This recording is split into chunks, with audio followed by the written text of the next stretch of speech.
หมูเพิ่น FC มื้อนี้พาหมูเพิ่น FC เนาะมาจอบเบิ่ง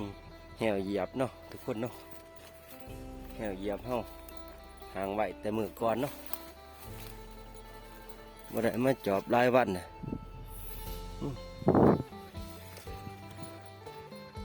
มื้อนี้พาหมูเพิ่น FC มาเบิ่งนำกันเนาะสิลันบ่เนาะ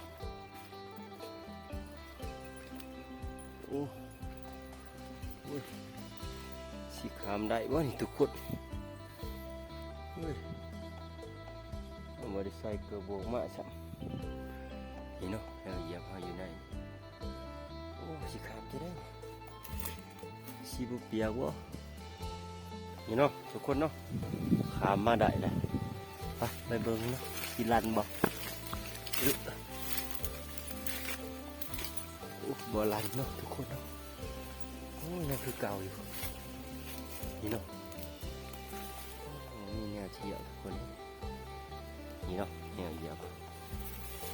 ไปเบิ่งอีกหลังหนึ่งเนาะทางหน้า